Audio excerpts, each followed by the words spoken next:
ጉድፈላ የተፈራው ደረሰም። ዛሬ ምሽት ታሪክ ይሰራሉ። ሁለቱም ተዋጊዎች በትክክለኛ የ85 ኪሎ ግራም ሚዛን ላይ ተገኝተዋል። በመላ ኢትዮጵያ የሚገኙ የስፖርት አፍቃሪዎችን የልብ ምት ሲያፋጥን የሰነበተው በጉጉት ሲጠበቅ የቆየው ታላቁ ኤምኤምኤ ውድድር ኢቲኤፍሲ 2 ዛሬ ፍጻሜውን ሊያገኝ የሰዓታት ዕድሜ ብቻ ቀርቶታል። አሸናፊው ማን ይሆን? ሽልማቱን ማን ይበላል? ቅድመ ግምቶች የማህበራዊ ሚዲያውን እያጨናነቁት ይገኛሉ። ሪላክስ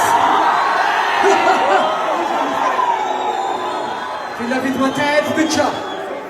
ፌስ ኦፍ ከትናንትናው ይፋዊ የክብደት ልኬት በኋላም ሁለቱም ተዋጊዎችም ሴዶና ጆኒም በትክክል 85 ኪሎ ግራም አስመዝግበው ለዛሬው ፍልሚያ ዝግጅታቸውን አረጋግጠዋል። ከክብደት ልኬቱ በኋላ በተደረገው የፊት ለፊት መፋጠጥም ፌስ ኦፍ ወቅትም በሁለቱም ተዋጊዎች መካከል የታየው የሞራል የበላይነትና የቆራጥነት ስሜት የዛሬውን ምሽት ፍልሚያ በከፍተኛ ጉጉት እንድንጠብቀው አድርጎናል። በእርግጥም ሁለቱም የየራሳቸው ብቃትና ችሎታ አላቸው።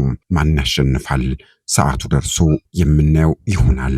የሁለቱም ተዋጊዎች አትኩሮትም ካላስፈላጊ ጫጫታ የጸዳና ሙሉ በሙሉ ዛሬ ቀለበት ውስጥ በሚያሳዩት ድል ላይ ብቻ ያተኮረ ይሆናል። የቆራጥነትና የአሸናፊነት ስሜት የሚታይበት አፍጥጦ የመመልከት ድባብ ገና ፍልሚያው ሳይጀመር የኃይል የበላይነትን ለመውሰድ የተደረገ የስነ ልቦና ፍልሚያ ነበር።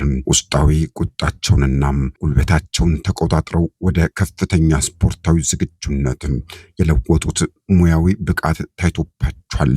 ምንም አይነት የድካም ወይም ደግሞ የፍርሃት ስሜት ሳይታይባቸው በኩራት መቆማቸው ለዛሬው ታላቅ የትግል ምሽት ዝግጁ መሆናቸውን አረጋግጧል። በኩል 85 ኪሎ ግራም ሚዛን የሚገጥሙት የሁለቱ ተዋጊዎች ፍልሚያም እውነተኛም የጥንካሬና የቴክኒክ ፍጭት ይሆናል ተብሎ ይጠበቃል። በአንድ በኩል ያልተገደበም የሴዶ ጥንካሬም፣ በሌላ በኩል ደግሞ የጆኒ ፈጣን ቴክኒካል ስልትም ለታዳሚው ትልቅ ደስታን የሚፈጥር ይሆናል። ልብ አንጠልጣይ ይሆናል ተብሎ ይጠበቃል። ዛሬ ምሽት የታላቁን የሻምፒዮንነት ቀለበት አድርጎ የሚወጣው ተዋጊ ማን ይሆን? የእናንተ ድጋፍ ለማን ነው? ቲም ሴዶ ወይስ ደግሞ ቲም ጆኒ? የተከበራችሁ የዜና ግሎባል ተከታታዮቻችን ሐሳባችሁን በኮሜንት አጋሩን። ቻናሉንም ላይክ እና ሸር እንደዚሁም ሰብስክራይብ በማድረግም አጋራችሁን አሳዩም። ሰናይ ጊዜም